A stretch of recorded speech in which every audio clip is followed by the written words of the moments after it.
Hey y'all, this is your girl Tysheen and I'm back with another video. I'm going to be reacting to one of my favorite TV show in history, and it's called The Game of Thrones. But we're going to be reacting to one of my favorite characters, and her name is Arya. She's like my top, like she's up here, like my #1 favorite character of Game of Thrones. And we're going to be reacting to her baddest moments, because you know, Arya, she did her thing. For the people who didn't watch it, I don't know what's wrong with you. You need to go see help. Nah, but you need to go watch it. Like Game of Thrones was like one of the biggest, highest history TV show that was out there around the world. So let's get started.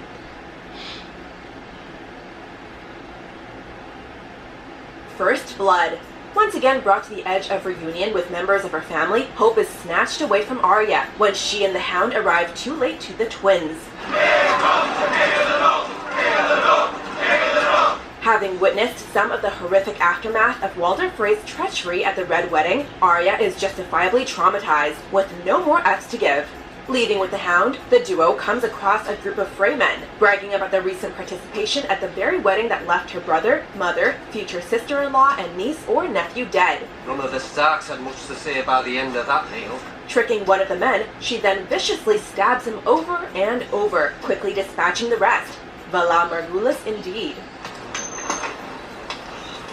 Sorry. Little shit. I'm sorry, he really did deserve it, because they were just talking, they were just bragging about the, you know, they was basically bragging about killing, you know, killing her whole family. Well, I shouldn't say her whole family, but her mother, her brother, and her stepsister, or her sister-in-law, I should say. Sister-in-law, stepsister, sister-in-law, her pregnant sister-in-law, I should say. Yeah, that was messed up to hear that, you know, hear them talk about how they killed them. It was just messed up. So I don't blame her. Number 9, no mercy for the Hound. As the duo was so unexpectedly entertaining, it is easy to forget that Sandor Clegane, better known as the Hound, was on Arya's hit list. You're Arya Stark. I asked if you wanted something. After being bested by Brienne of Tarth in a heated battle, the Hound is left broken and bloodied. Arya runs away from Brienne and finds him dying at the bottom of the cliff he fell from. For a moment, it seems like she will kill him, thereby knocking a name off her list and granting mercy to someone who seems like a grudging friend in one stroke. Do it. But in a cold twist, she leaves him to die. Kill me! Number 8. Yeah, I like them too. I really like the Hound and Arya. It'll be so nice if they had their own spin-off TV show or movie. I would love to see them two again. Oh my god. But then again, I just realized something. He died. What am I saying? I just realized something. You can't do a spin-off because he died. Oh, it sucks. Reclaiming Needle and herself. After everything she went through, it was perhaps no surprise that Arya Stark just wanted to disappear and become a faceless avatar of death. But despite all her training with the faceless men on Bravos, a girl still had a name and a personal mission to fulfill. Which name would you like a girl to speak? When Arya realizes that as a faceless man, she will be assassinating innocent people for petty reasons, she decides that killing without justice is not for her. In a moment of clarity, she retrieves Needle. As Arya learns, turning your back on a guild of assassins is no easy task, and with her choice, she made some powerful enemies. Shame. You're good at many gifts. Number 7. I'm glad she killed that girl. I'm so glad Arya killed that girl. Oh my god. I hated her. Oh, she was so annoying. Anne and Arya training. I won't cut you. Don't worry. I'll try not to. From Daenerys to Cersei, Lady Olenna to Yara Greyjoy, Westeros has had a lot of ladies in charge. That's why it was so awesome to see 2 of the most skilled swordswomen in the 7 Kingdoms come together. Having met briefly and under much more edgy circumstances, there is some tension when the 2 square off. However, very quickly, they recognize the other's skills, and a mutual respect is born. Both Brienne and Arya have endured their fair share of humiliation when it comes to their size, but these ladies are still able to best every man in their path. Brienne and Arya have more in common than they know. Who taught you how to do that? No one. I love that fight. I mean, that was crazy. They both have the same similar fighting skills, and I just loved it. Loved it.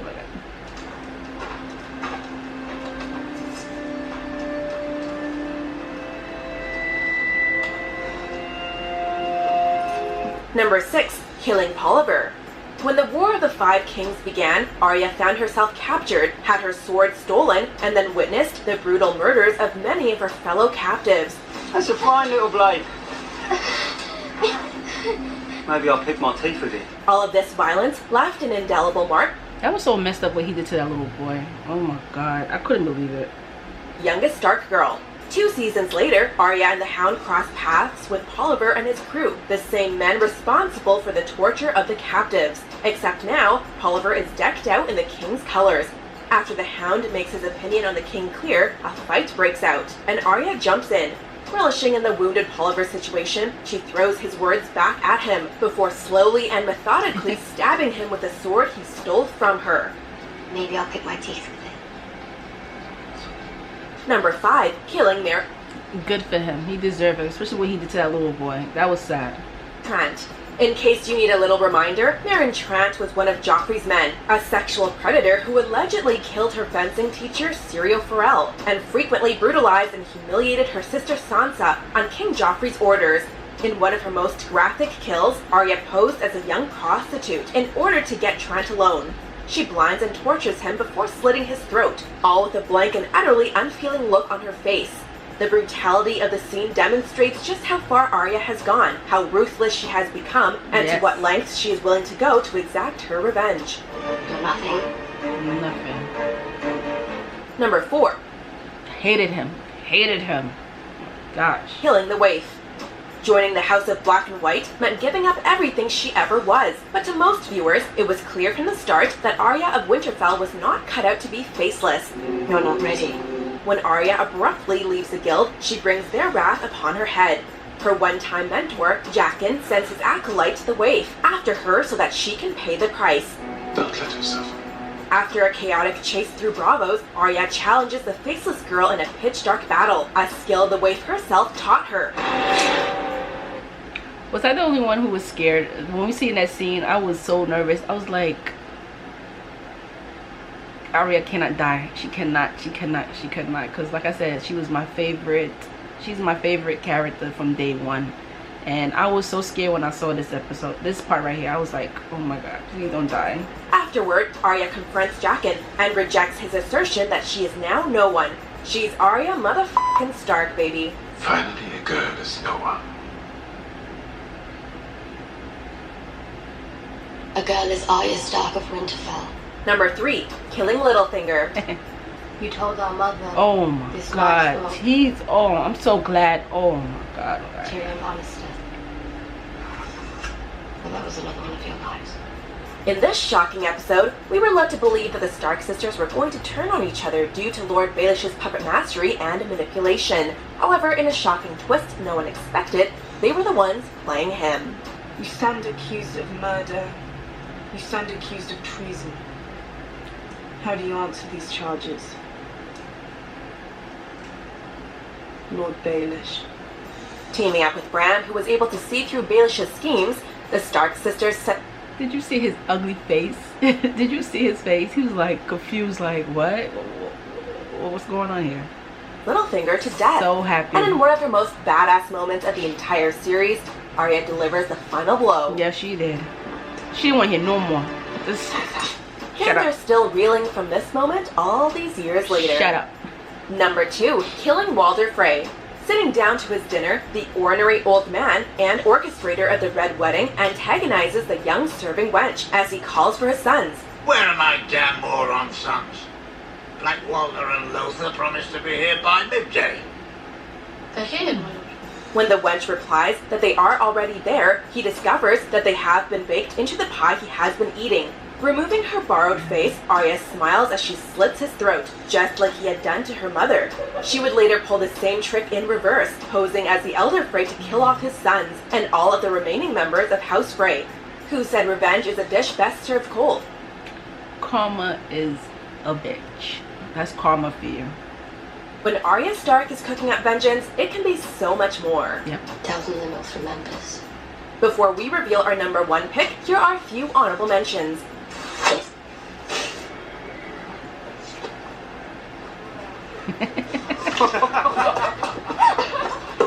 We all knew she was gonna be a badass when she was little. You could tell. So why's a nice girl on our own heading to King's Landing?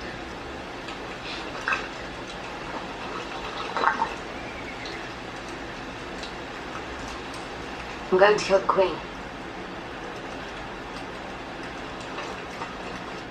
They didn't take her serious.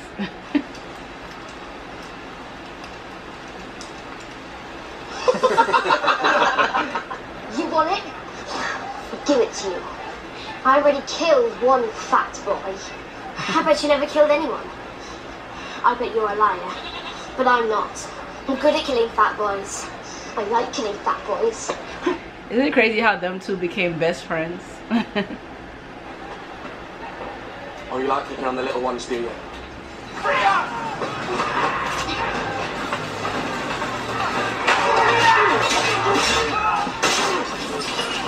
Give it to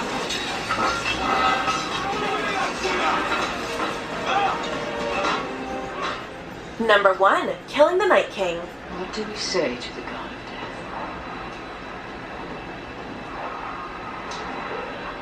Not today. Nobody saw this coming, but damn did it feel right.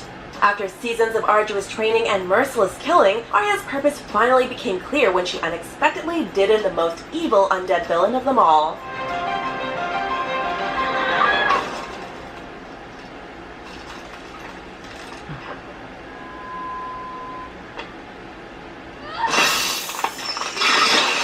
During the Battle of Winterfell, Arya fights off whites, tiptoes through the library like a cat, and proves herself as a capable warrior. But her true shining moment is when, upon realizing what the Red Woman had prophesied for her years earlier, she All those years she's been telling her. sneaks up on the Night King and stabs him with her Valyrian steel dagger, Yep. saving Bran and all of humanity. Yep. While She we did still that. don't know how her story will end, we're pretty sure nothing can top this moment. That is so true. So that was it. That was my girl, Arya. Love her, love her, love her. One of my favorite characters of Game of Thrones. Of course, I love Jon Snow. He's like my second favorite. And then, I don't know who's after that. Theon was my favorite too. Kind of sad that he had died. But, yeah, so comment below. Let me know if you have seen Game of Thrones. Who's your favorite character? Did you like season 8? I know a lot of people complaining about season 8. They didn't like it. I was one of those people who said I loved it, but then I realized, watching it again, I started realizing, yeah, it could have been done better. But I'm still glad that Arya was the one to kill the Night King. I don't care. You're not going to take that away from her. So like this video if you like to see more of these type of videos. Subscribe to this channel, and I'll see y'all later. Bye.